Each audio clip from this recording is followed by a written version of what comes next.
you. Got it. Welcome to today's event. For those of you who don't know me, I'm Sarah Dooling, and I am joined today by Massachusetts Climate Action Network's Clean Energy Director, Logan Malik. He is the lead author of MCAN's 2021 Municipal Light Plant Scorecard. And our event today is packed with information and opportunities for networking and brainstorming with other folks in breakout rooms. So with that, Logan, let us go to the next slide, please. Our agenda for today, it looks packed, but we have set up ample time to do what we feel would be useful and productive for folks. So I'm just going to go over a quick introduction to the scorecard itself. It was a year and a half in the making, and talk a little bit about it. And then Logan is going to spend about 20 minutes going over how to use it as a MUNI advocate and how to leverage and cross-reference tables with your particular MUNI's score and rank so that advocates can get a better sense of how the information in the scorecard is organized. Then we are so thankful that an advocate, Kimberly French, is going to talk about how the scorecard is going to be helping her in Sustainable Middleborough think about some future strategies and tactics in that particular municipal utility community. We are holding time for questions for myself, for Logan, and especially for Kimberly. And then thankfully, we're going to take a 10-minute break because we are learning that Zoom fatigue is a real thing. So we're going to have a 10-minute break. And when we come back, we're going to move into breakout rooms and I'll set us all up to do that, focusing on either a series of questions that Logan and I have drafted, but ultimately, you know, the point of the breakout rooms is to connect with other MUNI advocates and to think about how can the scorecard, even if you haven't read it yet, right? But how might that all the information be useful to you, and how MCAN potentially could also support you in your efforts. And we will come back after 20 minutes in the breakout rooms. And so you will need to appoint somebody as both a scribe and an updater, because we all kind of want to hear the highlights of what people have been talking about in the breakout rooms. And then we'll close today's session with a quick poll. And I'll go over that later on and talk briefly about next steps. So that's our roadmap for today. Excellent. All right, Logan, next slide, please. So just for some of you that I think all of you probably know MCAN, but very quickly, we are a nonprofit organization with 65 chapters across the state, and our primary role is one of facilitating municipal level action. And that means action in municipal utility districts for today's conversation. And we aim to empower folks with information, with assistance on strategizing about local actions, all to enhance communication, to really promote town level projects that improve our quality of life and that decrease climate change causing harmful effects. So it's all about local action. That's where it's happening. And in the scorecard, as Logan and I were drafting the scorecard, we thought that the local is both the starting point and the end point, but that there are other scales of action that can assist what happens at the local level, and that's regional as well as state level action. So that is really important for today's conversation. So here we are, the long anticipated 2021 Municipal Light Plant Scorecard. As I mentioned, this was a labor of love over a year and a half in the making. And for, as many of you probably know, the scorecard follows our original scorecard in 2019. That was the 2019 version was a much more rapid assessment. This 2021 version, like the earlier one, the goal is the same, right? To inform MLP residents, many of you on this call, community members, climate advocates more broadly, and a whole host of stakeholders, municipal light board members, municipal utility staff, regional planning associations, other local committees in town government, as well as state level decision makers. So we have a big net of who we're trying to target. And we do believe that this scorecard really improves and builds upon the previous scorecard. And we really hope that it is a useful tool for a wide variety of stakeholders. So in Massachusetts, many of you know that there are two types of electric utilities. There's the investor-owned utilities, and then there is the municipal utility, which is really the utility, the preferred utility. And so as community-owned entities, and this is really important, as community-owned entities, MLPs, they represent 14% of the electricity distributed in our state, and they capture a wide variation in geography, as you all know, and as I have been really learning the past almost 2 years, that each MUNI utility is unique. All MUNI utilities have a certain level of flexibility because they are not as tightly regulated as the investor-owned utilities. State regulation of MLP efforts to, as Steve was talking about, to accelerate a clean energy transition and to combat the climate crisis is far less prescriptive compared to the IOUs. And so more flexibility, more creativity, and more responsive, quick responsiveness to local preferences and local demands. And so the scorecard is really intended to support local efforts for more clean energy, for an equitable energy transition within MUNI communities. So that is where we try to position the scorecard in this broader landscape of advocacy. So what did we do? And for many of you probably attended the public release webinar we had, but just very, very briefly, we looked at municipal utility districts across 4 performance categories: energy transition, energy efficiency, transparency, and community engagement, which is a really important category because, again, these are publicly owned entities. And they are, at least in theory and conceptualization, intended to be super responsive to ratepayer, customer, resident demands. So transparency and community engagement is a really important category. And then in addition to that, what we call the policy context. So again, local action is where it's really at, but what we can do at the local level is not only informed by local policy tools like a climate action plan, but it's also informed by state requirements and state resources that direct what local communities and MLPs can do.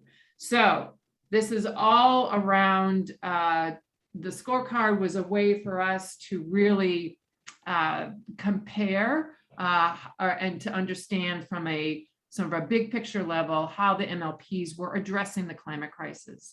So this table right here simply reflects our scoring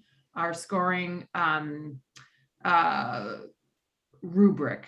So again, those 4 performance categories: energy transition, we awarded total points of 50. For energy efficiency, total points worth 25. For transparency and community engagement, total points worth MLPs could gain were 15. Policy context, small but mighty, 10 total points. For each of these categories, we wanted to be very generous here and a lot bonus points for munis that are doing something already above and beyond, or doing something in process but not yet done. So this is our scoring, and this informed, next slide please, Logan. This informed how then we were able to understand, scoring disclaimer please, Logan, how we were able to understand the relationship between the 2019 report and this report. And this is something I think is really important for folks on the call today, that again, the 2019 report was a more, what I would call a rapid assessment. In the 2021 version of the report, we have more data sets, we have new categories, and we have a different kind of point allocation structure. So you cannot, at this point in time, compare 2019 and this report's data. Going forward, you will be able to compare the 2023 report that we've already started working on with this report, the 2021 report. So I just want to emphasize that all of our metrics were done in collaboration with a series of external reviewers and collaborators. And some of our decisions about the methods were ultimately based on, since we are a mission-driven organization, what we value about municipal utilities. And really what constitutes a just energy transition. You know, as Steve was saying, we don't want to leave out the folks that stand to benefit the most from understanding how we consider a MUNI successful program to operate. So we hope that this intentionality, our deliberate focus here, will enable Light Board staff, MLP staff, and other stakeholders to identify differences in how we have determined some of these categories, but also explain these differences to your neighbors, to other Light Board members, and to other customers. Next slide, please, Logan. So that's a disclaimer. That's a very academic thing, but it really is about maintaining a certain level of transparency between what we do in-house for the scorecard and how we want it to be viewed publicly. Oh my goodness, a chickadee just hit the window. Okay, so in terms of the total number of scores for municipal light plans, I do want to emphasize a couple of things here. And one of them is that the goal of providing scores and ranks was to really compare progress across municipal utility districts compared to each other. And for us, and for hopefully for you, to have a bigger picture understanding of how this particular part of the energy sector is doing in Massachusetts to combat the climate crisis. And so while assumptions on your part and on other people's parts will be made about what is a good score and what is a bad score, MCAN, we don't specify that in our report. That wasn't our intention. And instead, we created a methodology that allows us to capture the variety that there is across all of these MUNI territories, all of these MUNI districts. And we believe that is valuable in and of itself. I do want to say a few things that can be seen here on this table of total scores. You know, there are a wide variety of scores. So as you can tell, Belmont and Concord did really well. And some of these scores reflect where municipal utilities are already right now being super innovative, but others have very little to show around efforts related to the energy transition and to supporting a robust energy efficiency program. And so again, it is hard to do a one-to-one comparison of, for example, Concord and Taunton or other kinds of MLPs, because MLPs are inherently so diverse and so unique that we can't really do that one-to-one comparison. However, the total, I do want to share two statistics just for FYI. The average score was 45 points. The median was 39.5. Okay, that's somewhat useful, but I think for the purposes of today's call, it's really about how to use this information related to your specific MUNI to affect change at the local level. Next slide, please, Logan. So how can the scorecard be used? And I think there are many different ways, but I think one of the most interesting ways is that it's really an educational document. It's really something that you can read and get familiar with and do some cross-referencing of information in the scorecard, and then be able to talk about it with, if you're a Light Board member, you probably know a lot of this already, but to see it presented in juxtaposition with other MLPs might be useful. So it's really intended to be educational. And especially for people in the community that don't really know a whole lot about a municipal light plant utility. And so what is an MLP? And then how might your MLP play an even more important role in addressing issues of harmful issues of climate change, reducing emissions, right? Things like that. So it's really intended to be an informational and educational document. However, it's also intended to inspire us to action. In the scorecard, we have identified specific recommendations at different scales of action, state as well as local. And so we hope that some of those recommendations that we put forward can really start to inspire discussion with your advocates group or with your faith-based group around how to affect change at the local level. What is possible, what is needed, and towards what end. Next slide, please, Logan. The scorecard is a very comprehensive, not fully comprehensive, but it's a very comprehensive overview and analysis of MLP's performance in those 4 key areas. And so there are already ongoing efforts in MUNI communities that all of you are working on, whether it's opposing a PVD peaker plant or it's really fighting for increased rebates. So there's a wide variety of actions that can be taken at the local level towards many different goals and outcomes that you want to see. So in our breakout rooms, I really encourage you to be creative. Think about, is there an affordable housing production plan that might be able to be informed by energy efficiency opportunities that your MUNI is offering? So identifying new efforts and being creative about that is part of today's discussion. And then likewise, deepen and expand existing efforts and using the information in the scorecard to help you think through what are some next steps to some of the projects and policy changes that you're already working on. Next slide, please, Logan. Lastly, I do want to emphasize, and this has come up in so many of my meetings the past 2 years, you know, and Steve mentioned this earlier on our call today. It's going to take all of us to really make sure that the Commonwealth meets its net zero emissions targets and leaves no one behind.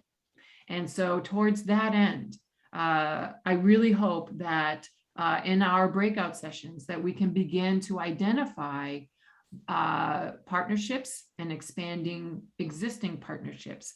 Change starts locally, but as I've said before, I offer that we think about this in terms of local change that is supported by state level action and other kinds of statewide efforts to make sure that the change we want to see does happen in our own communities.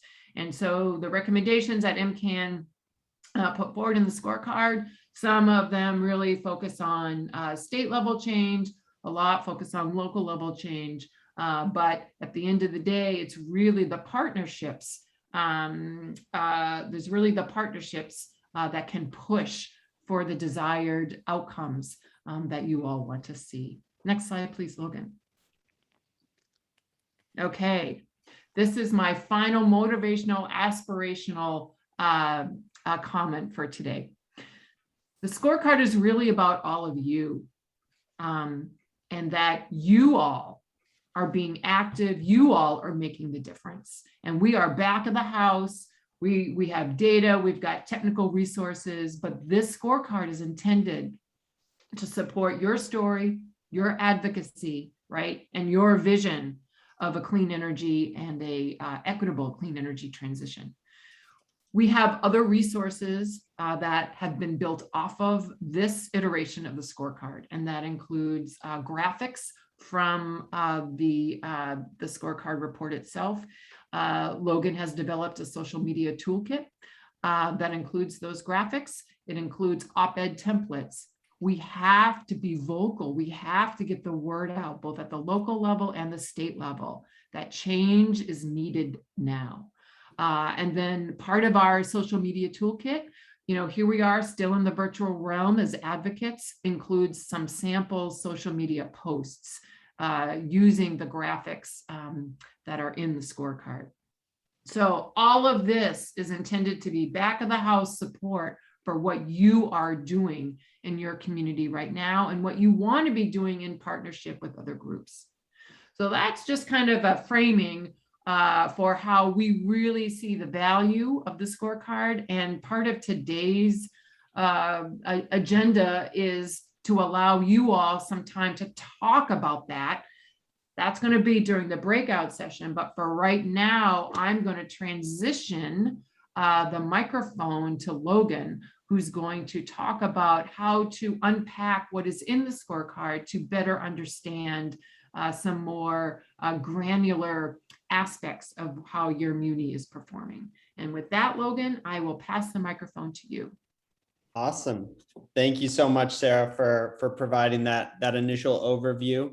And thank you everyone for joining on the call today. For those of you who I have not had the chance to meet or interact with directly, my name is Logan and I'm the Clean Energy Director here at MCAN. And I'm really excited to continue to talk about the scorecard. As Sarah said, it is a labor of love and something that I have been working on for the past 10 months and have really enjoyed doing a deep dive into all of the work that has really resulted from advocates. So Sarah spoke about how the scorecard can be used. And in order to use the scorecard effectively, I think a big part of it is knowing what's in there and knowing how to use what's in there to your benefit. And so that's what I'm going to be discussing here today. And some of the slides, there's a few slides. So some of the slides you may have seen if you attended the webinar, but I'm going to start first by talking about what's in the report. And I'm going to go more in depth than I have before. And once we all have a clear grasp of everything that's in the report and where it is, I'm then going to talk about how you can mix and match these tools together to effectively interpret scores, to effectively utilize the observations and conclusions that we've made, and to effectively interpret and then implement our recommendations. So this was the slide I presented in the webinar, and it just lists out what is in the report: the executive summary, background information, the section where we have talked about how we evaluate municipal light plants, breaking down the scores, and digging into the scores. And I'm going to talk about all of these sections individually, as well as the appendix. And I've really tried to emphasize the visuals so that you all, when you're scrolling through this scorecard, which is quite lengthy, you'll be able to recognize exactly what I'm talking about. So starting off first with the executive summary, we really tried to just provide top line information and make sure that everything that was must know was in there. And so there's really three primary sections to this executive summary. First, we have the results and conclusions section, where we list out 7 of the key conclusions that were drawn through this process. That is not to say that those are the only conclusions that were drawn, but they are perhaps they are the ones that we would classify as the major conclusions.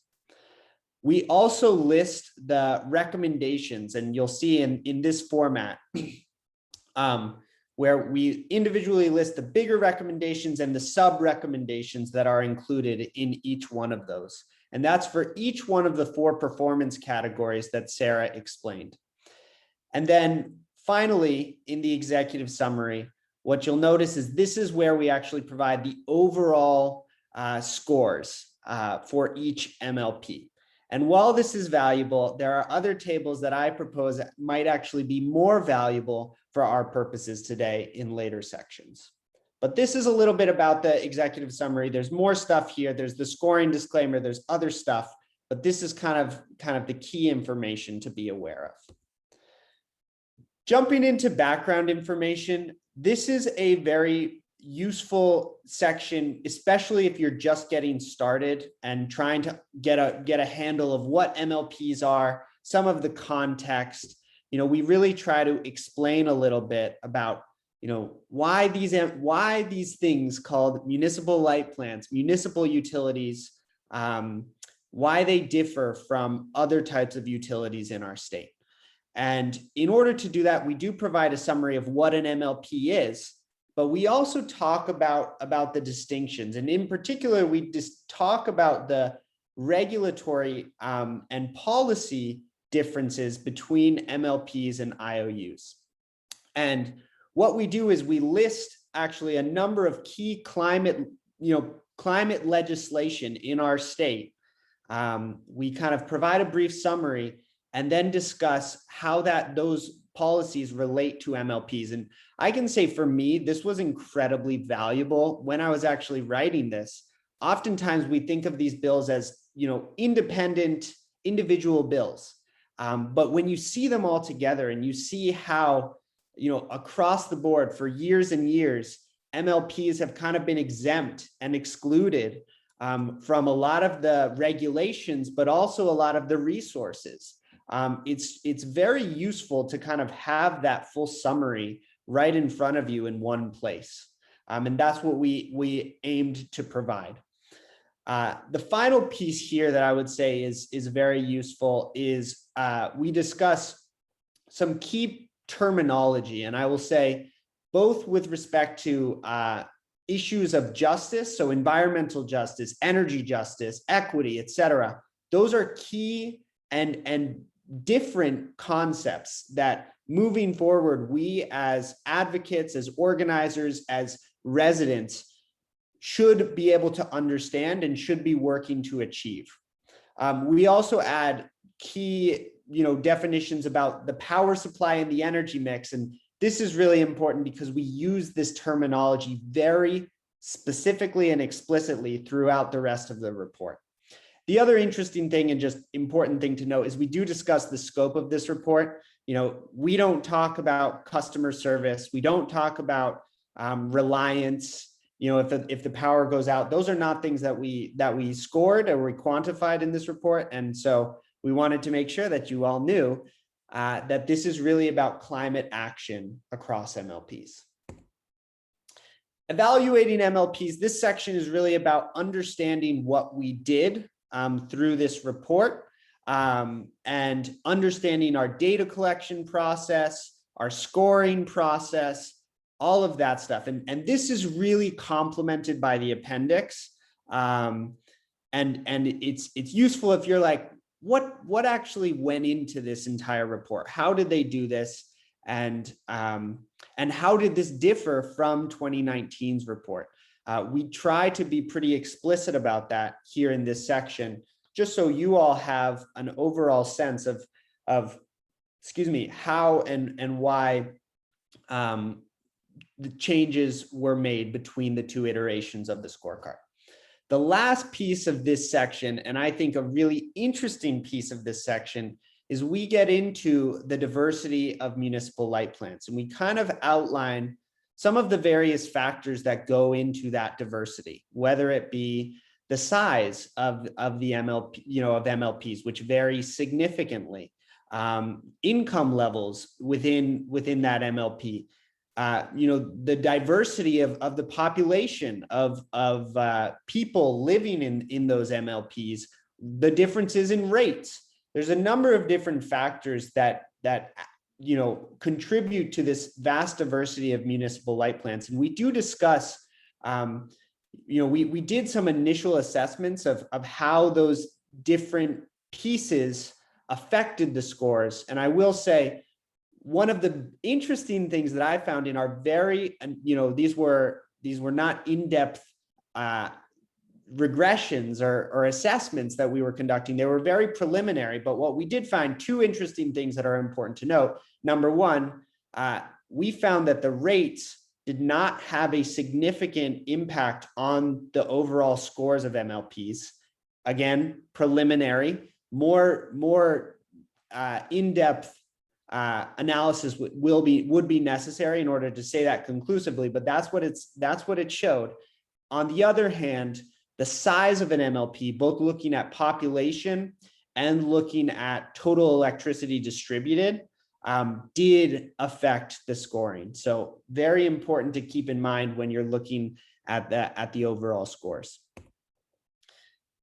So that kind of explains some of the evaluating MLPs. And then we get into this section, the breaking down the scores. In my view, this is really where the meat of this scorecard lies. This is what it's all about. And it makes sense because it is the majority of the report.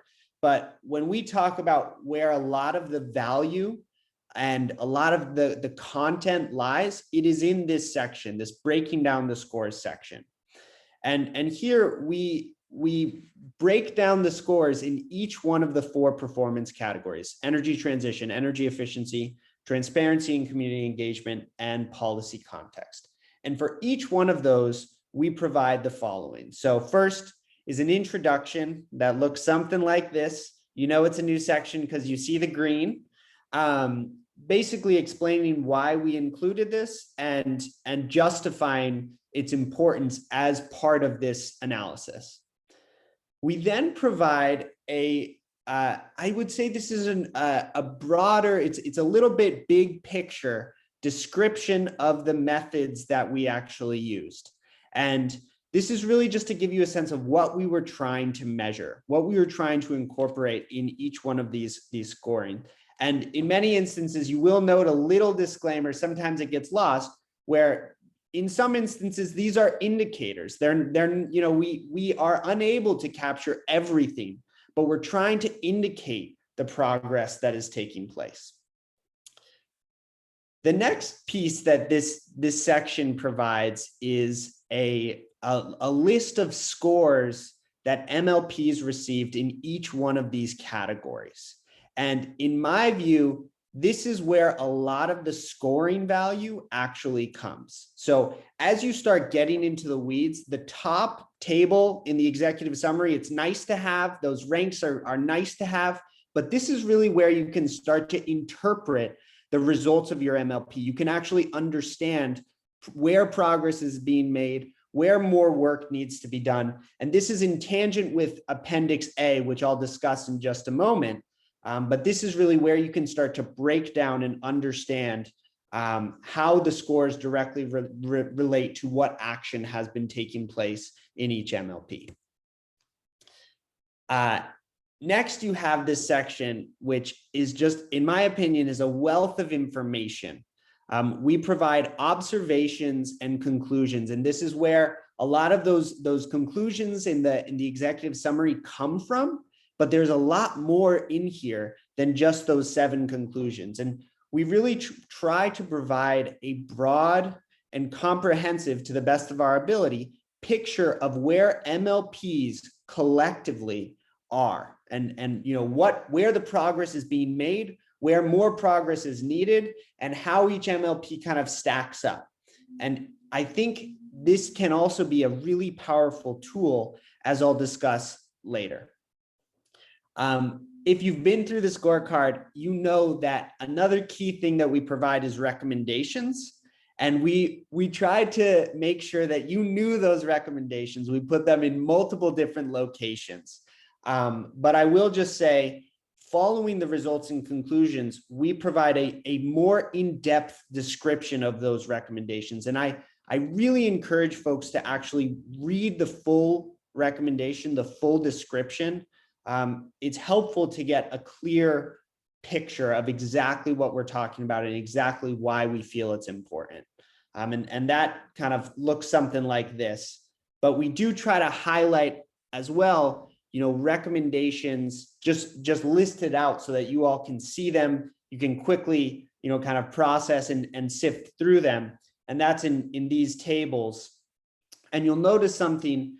This was a recommendation about the recommendations that was offered to us by one of our reviewers about add the relevant actors. Who's relevant in this discussion. And so these tables really give you a sense of who you might need to go to and who might be involved in each one of these actions that MCAN is recommending based on the results that we found through this study.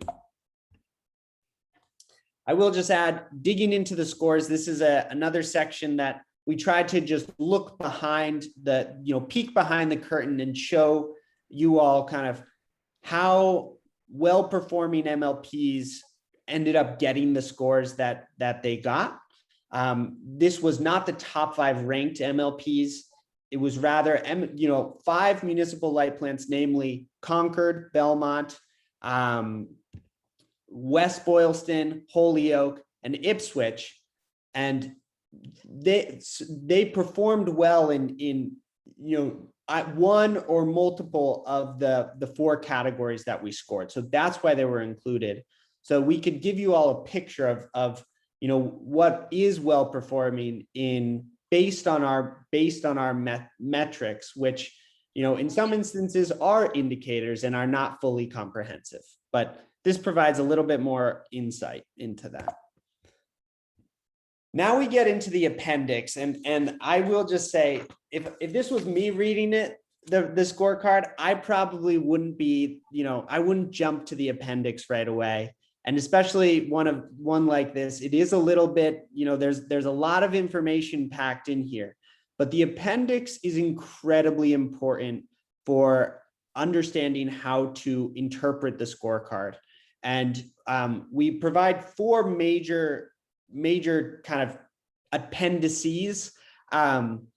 So first is Appendix A, and that really outlines in detail the scoring methodology that we used. In my opinion, this is probably the most important of all of the appendix. And if you want to understand and interpret the scores, this is a key component of that process.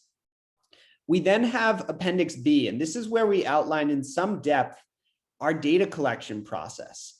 And this is useful for a number of reasons. So number one, we want it to be really transparent. So that's one of the major reasons why we included this, but it adds another very useful component to the report, which is if you're looking for a piece of information, say a list of energy efficiency programs that are provided, you might be able to go to this data gathering methodology, this appendix, Appendix B, and figure out where we got the information. So, it might not always get you exactly what you want. Some of this information was collected through state officials, but it could very well be a kind of kicking off point if you want to find information and you don't know exactly where to go. This is a great resource. Another useful resource, especially for interpreting the scorecard, is Appendix C, and this discusses our limitations. With any report of this magnitude and of this type, there are going to be limitations. We want it to be really transparent, both in our data collection limitations as well as in our scoring limitations. And so if you're ever kind of looking through this and you're like, that doesn't seem quite right, or, well, I know that our MLP still has work to be done, that could be explained in the limitations, and it's important to note. We were constrained by certain limitations in order to ensure consistency across the board. And so if you're ever curious, that's where you can find those limitations listed in detail. The final appendix is a little bit more tangential. That gets into where we discuss the diversity of MLPs.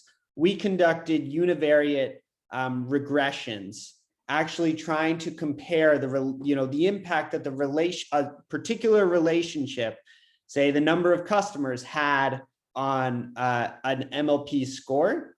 And we do provide kind of like a description, so you don't necessarily need to know how to interpret regressions, but this is a little bit more in-depth and quantitative than the other stuff. It's also a little bit more tangential. So, and I will just add, we did conduct other regressions, but we did not list them. So if you're ever curious, and we include this in the report, and you want to see the other regressions, we have them available upon request, but we did not include them in the appendix. So hopefully that gives you a good sense of what is in the scorecard. I know that there is a lot. I know it takes a little while to kind of get your hands around everything that's in there. We wanted to provide a lot of useful material and information, and we knew that it would take a little while for everyone to feel fully comfortable with that information, and that's why we're having this webinar today. So with that content in mind, I want to talk about how to use some of the key pieces of information. And first, I'm going to talk about how to interpret the scores. I'm then going to talk about how we believe the conclusions can be used effectively, and then how the recommendations should be utilized. And so with the scores, as I kind of lay out here, the two pieces that you need to have in mind, or that you need to kind of have and that you will need to go back and forth on, are the tables included in the breaking down the scores. So the tables that show the overall scores for each performance category, as well as Appendix A. And Appendix A is listed on page 138. But those are the two tools that you need. And what you can do is you can compare your MLP scores and other MLP scores to that appendix. And so I'm going to show you a few examples of exactly how this looks. So this is table 5. And if whoever is, just check and see if you're muted. I think that there's a little bit of feedback. So you'll kind of see what I'm talking about. This is table 5 in energy transition, and it's cut off for space purposes. I wanted to make sure that you could see it. And this is Appendix A. And so in clean energy, we scored it based on the percentage of clean energy that was in an MLP's energy mix in 2019, which is when the most recent data was available. You can actually directly, if you want to understand, what this is about, first off, we do explain exactly what we did and kind of what the scoring looks like.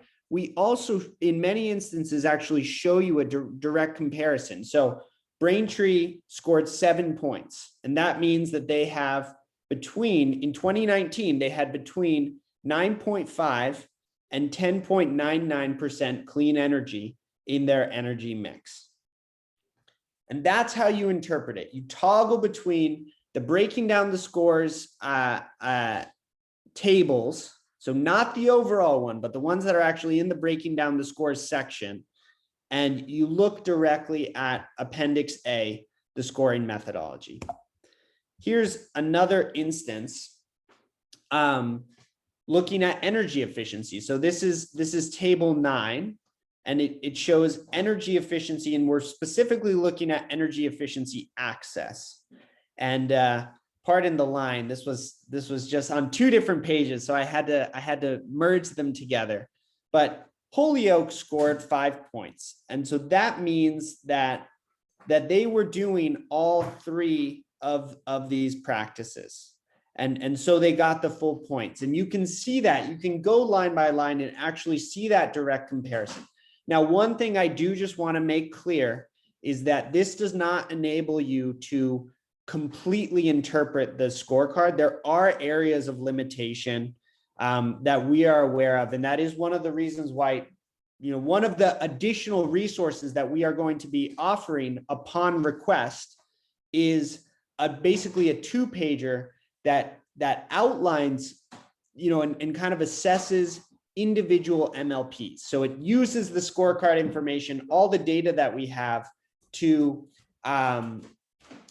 provide a little bit of more information, more interpretation on your MLP specifically. And that will really help with this interpretation as well. But for the time being, you can use this scorecard, you can use the tables and look at Appendix A, and this is how you're going to be able to translate a lot of the scores and what they actually mean. So going on, and if you have questions about that, we can discuss that in the Q&A section, but I want to talk about the observations and conclusions. And we think that these can be immensely beneficial tools, both as benchmarks, as well as ways of kind of comparing MLPs to the MLP sector, if you will, in general, when it is strategic and beneficial to do so for advocates. And so I'm going to show you exactly what I think that looks like. So for example, you can use a conclusion like this to your benefit. You'll notice table 9 and table 10 looks at the progress that MLPs are making with respect to key actions around energy efficiency access, ensuring that energy efficiency programs are accessible to low-income residents, marginalized community members, communities of color, renters, etc. And you'll notice that there are 3 key actions that can be taken. And these are just basic. These are really the bare minimum actions that should be taken. There's so much more that could be done. This was just what we were able to measure. And you'll notice that there are some limitations. A lot of MLPs have not necessarily made as much progress as we would like them to. But what is very clear is there are 3 key areas that you can say, is my MLP doing this? If not, let's make sure that we check off these boxes. Let's make sure that we are covering, as I said before, the bare minimum of access to our access and equity in our energy efficiency programs. Another way to look at this is comparing your MLP to the rest of the MLP sector. And so this table, this is figure 8. It's also in breaking down the scores, and you'll see it shows MLP progress on and whether or not the number of MLPs that offer various different energy efficiency programs.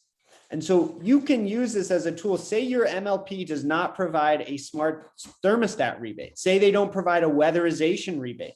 You can and you should, if you want this in your community, if you want those programs in your community, you can and you should use this to say, hey, look, we know that 34 of the 40 MLPs has a smart thermostat rebate. So we should definitely have that in our community.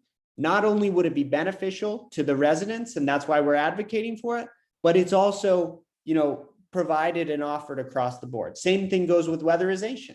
28 MLPs provide weatherization rebates. We know this is beneficial. We want to see this.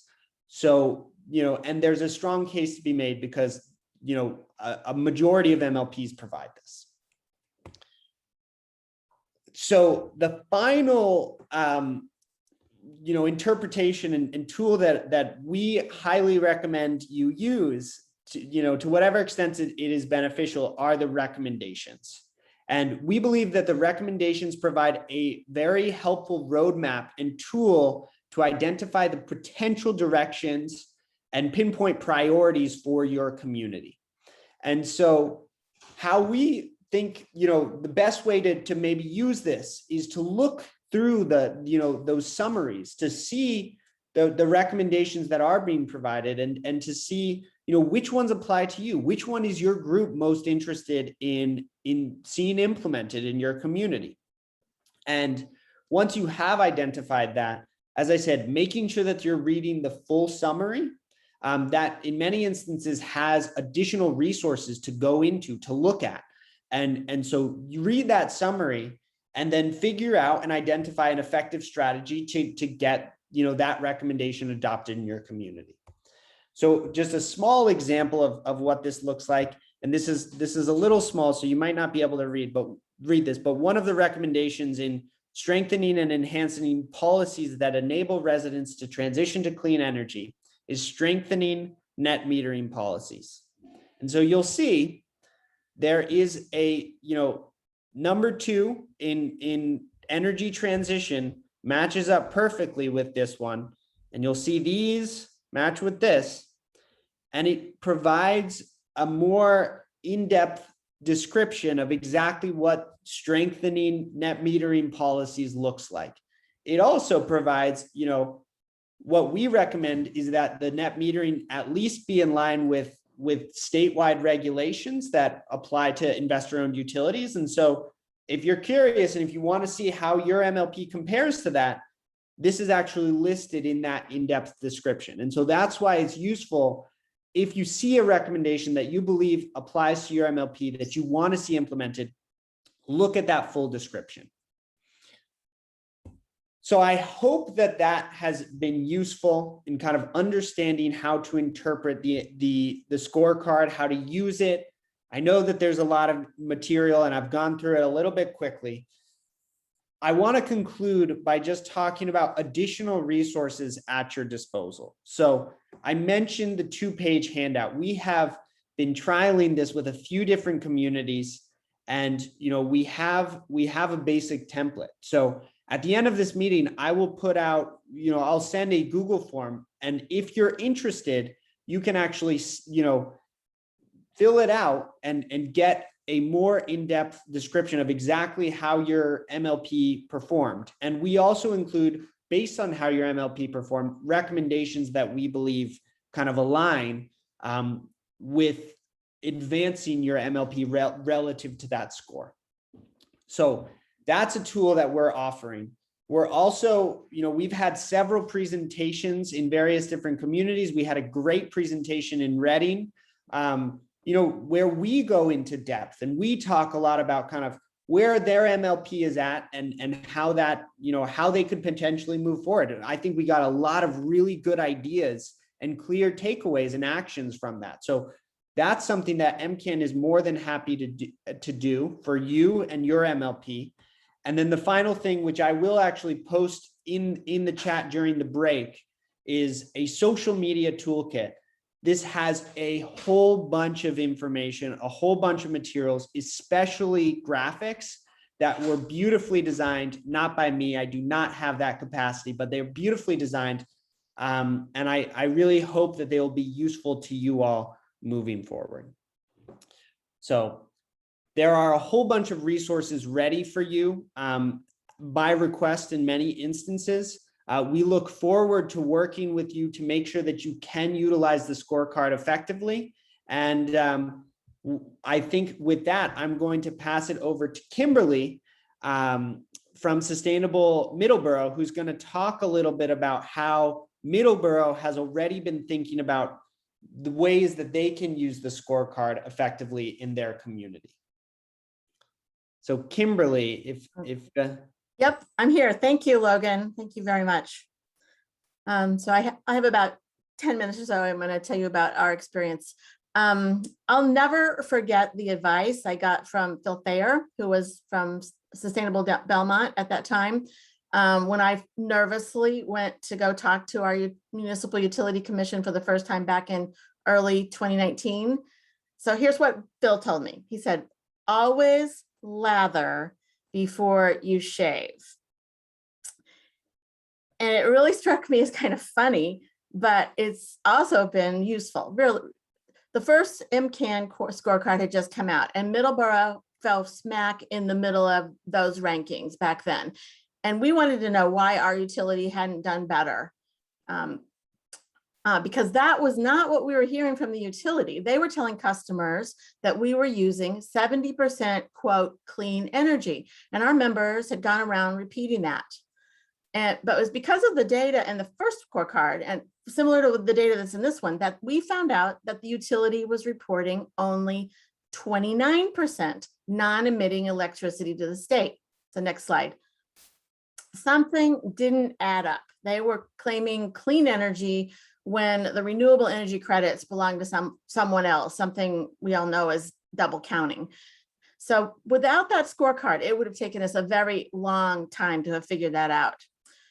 So, but I started my very first public comment back then with lather or praise for next slide, please. But I talked about our utilities' low rates and the excellent service and the storm recovery.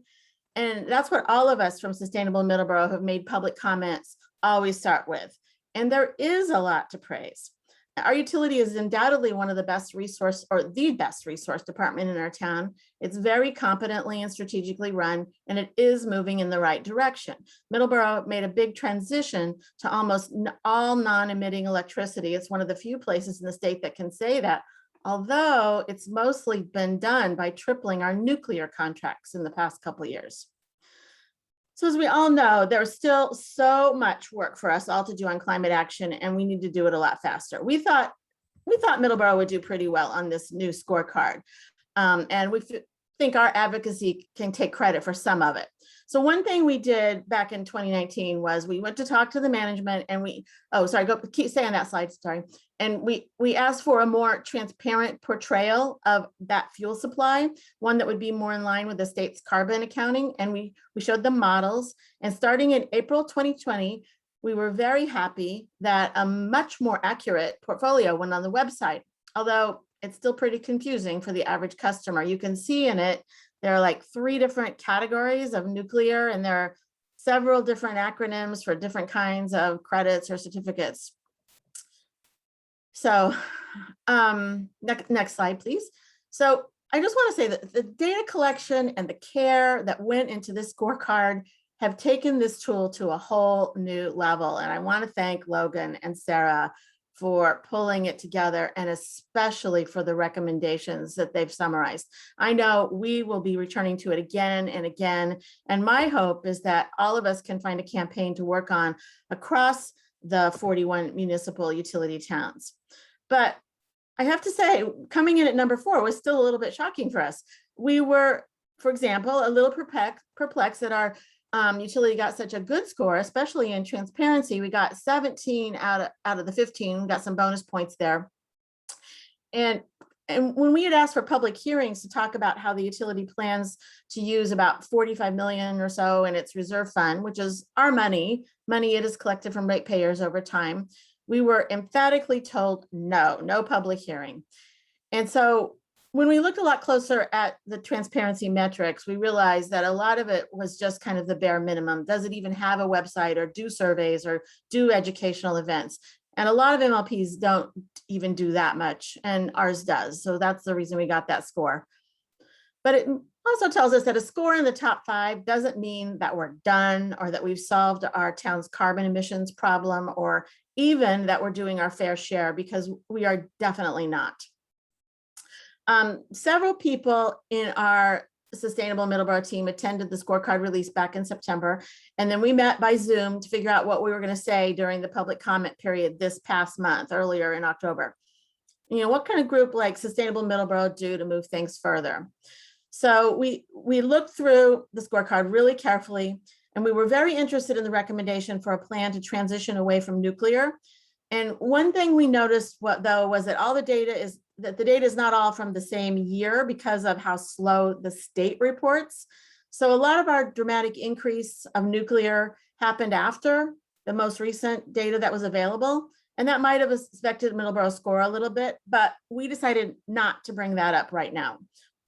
So back in early 2020, we had gotten to a place in our advocacy where things were pretty tense.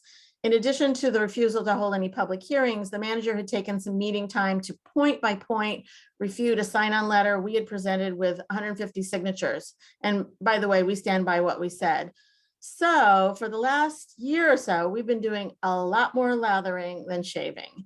And after this scorecard, there was even more to praise, and we focused on that.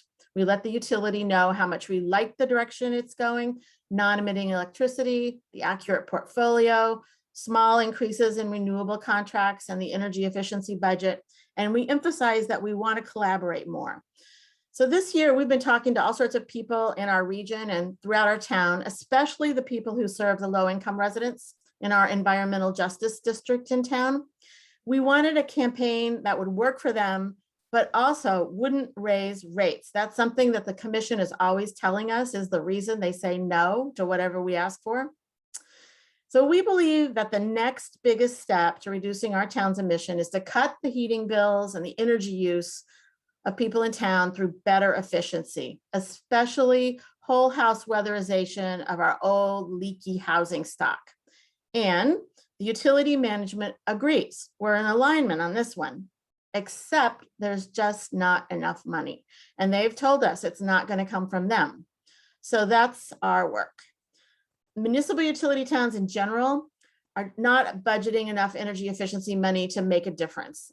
For example, by contrast, Mass Save, the program that National Grid and Eversource use, pays for 75% of weatherization projects with no cap.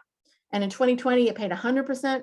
Our utility pays just 50% with a $1,000 cap. A whole house installation might run $3,000-4,000. So even our moderate income residents can't swing that. Also, our utility spends about $98,000 on audits and inspections, $12,000 for a consultant, and only $23,000 on actual rebates for 3 categories: weatherization, heat pumps, and electric vehicles. So you can see how few households that helps. So we've been planning this 4-part campaign we're calling Insulate Middleborough. Nothing about climate or green in the name for our little conservative town. We're writing grants ourselves. We're advocating for state legislation. We're trying to get an energy efficiency curriculum in the schools and get our select board to opt into a commercial clean energy program called PACE. Next slide, thanks.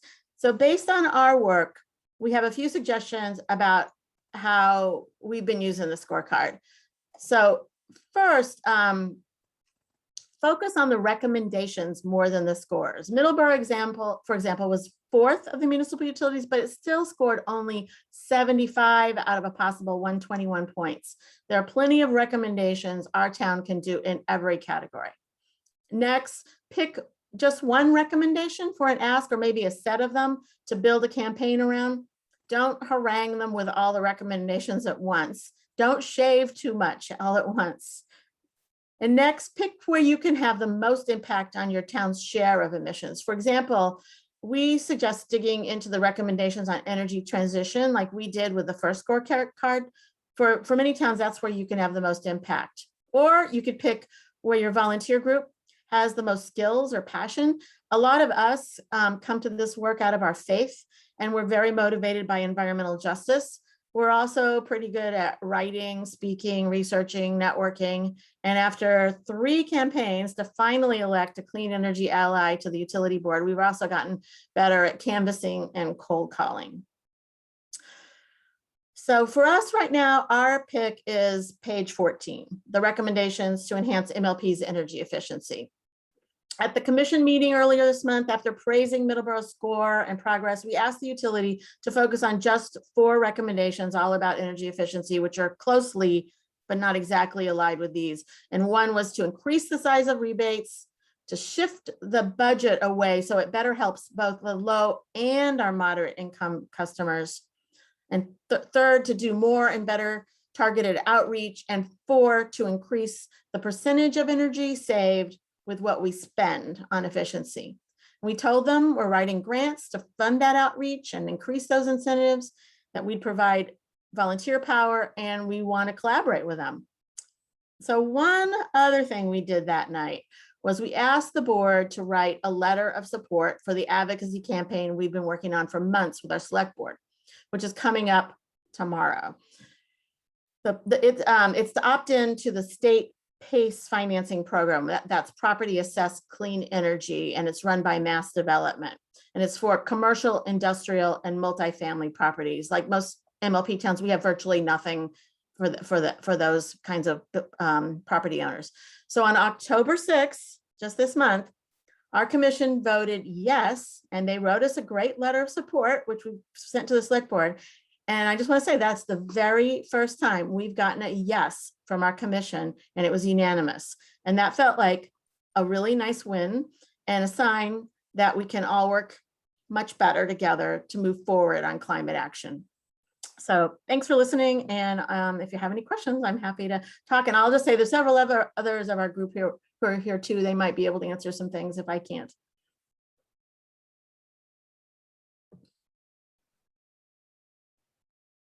That was great, Kimberly. That was really well done.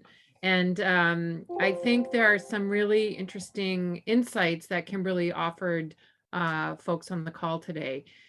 So before I tap into the questions in the chat, does anyone have any specific questions about Sustainable Middleborough's use of the scorecard, or how they leveraged what was in the scorecard to inform their local work? Melissa. Melissa's from Shrewsbury, and she says this was very helpful. Barbara, right. So Barbara asks, can we please explain the PACE program again? Kimberly or Logan? I've been explaining it so many times lately. I can try. It's kind of complicated, but Mass Development, the Commonwealth Development Authority administers it here. It's only for commercial, industrial, nonprofit buildings if they have a property tax, and multifamily. And what it is it's a minimum of a project of $250,000. So there's a big projects. And so they can get financing, and it's off the books. So they don't have to show it as a debt. And they have to go through an application process with Mass Development where they show that the savings over a 20-year period into the future will exceed the initial outlay of expense. And your town or city has to opt in our case, to the select board. And then it goes through the town as like a betterment or lien, the same way we do with septic and water. So they have to add another little category onto the property tax. But what I've been told by several assessors, it's really not that much work, but it is a little bit of work. And so then they get them the payments, each month back to Mass, or actually it'll be back to the financer, which I think the first project just started in Greenfield, and it was financed through a group called Greenworks. So I hope that explains it. It's a very creative project.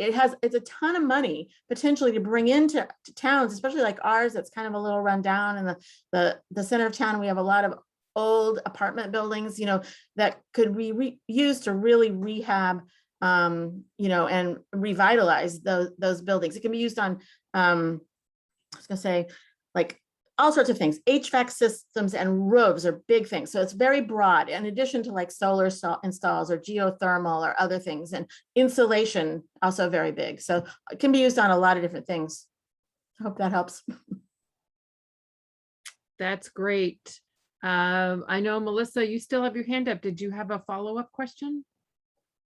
I do. I actually have a real question this time, and that's why I put my hand back up. So it sounds, I know in the past, Shrewsbury's been often, we are very similar to Middleborough. So I'm really excited about what you've been doing. Ours, we seem to have a lot of political issues, and I don't know if you had a lot of political baggage going into it. Our light board, I don't think they've ever really had a public meeting. They're open meetings, of course, but where the public actually speaks. So you really got me thinking that I need to engage them, actually kind of doing that, which I don't think I've ever done actually, to actually meeting with them, going on record. But, so I'm just a little curious about your previous experience with the board. I mean, if there was baggage going, in the history, or how did you approach them? So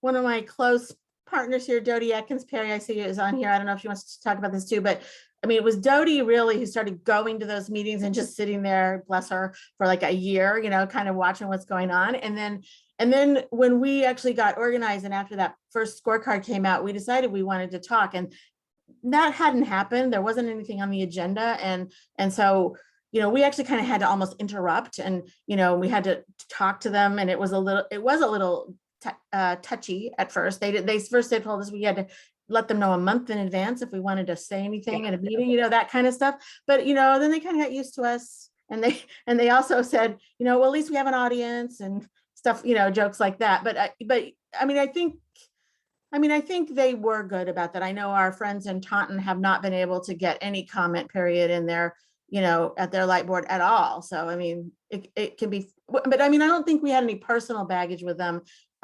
Although at this point, we're kind of frenemies with some of them. So yeah.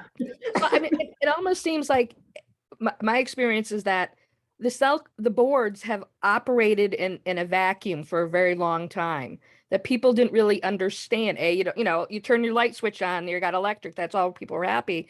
But now people are starting to engage them, and they're not used to it. So this is all your ideas are fabulous, and the lather before shave is a great meme for us kind of thing. So we really, I think you're going to really be setting the direction in Shrewsbury. So I want to thank you for this. I think these are fabulous ideas. So thank you again. Thank you. Great. And Sarah is having some technical issues, so she had to drop off, but she'll be back if she can. Are there other questions that folks have, either for Kimberly or otherwise? I see Laura. Kimberly, how did you develop the projects that you submitted to the PACE program? Because they seem like they must be very large and complicated. So I'm not submitting them. It's the town opts in, and then what I mean, y'all, I'm from Virginia. How do y'all develop the projects? Well, so I think one thing that happens is when, developers see that you've got this financing option that your town is opting in. I think some of the early adopters, there may be like 40 towns or so, they start approaching you. I mean, one piece of work we're just starting, and it's trying to get some introductions to, well, first of all, I mean, some of our members like Dodie and Sandy and Alan who are here have gone into the assessor's records, trying to figure out who owns what properties. And we've also tried to get some introductions to some of those property owners, just to talk to them, like, would you go to the select board with us and say, they think this is a good idea, whether you think you'll ever do it. And eventually, if they do opt in, I think we want to do more outreach. We've talked to our economic development director. She said she'd hold a joint meeting with us. Hope she will, with landlords, so that we can, just let them know that this is something that's available. But it will be really, I mean, whether a town actually gets a project is kind of up to the building owners and the developers and the financiers. It's not something we would be. I don't have any capacity to develop really ourselves. Great. Any other questions? Perfect. Well, if there are none, I'm conscious of time. So I think what we're going to do is we're going to take just a 5-minute break. Feel free to continue chatting, but also if you need to use the restroom, get a drink of water, I myself will do that. And then we'll come back. There's some discussions that we want to have about how we move forward collectively and in our respective MLPs. So after a 5-minute break, I'll start up again at 2:27, and hopefully we'll have quite a bit to discuss. All right.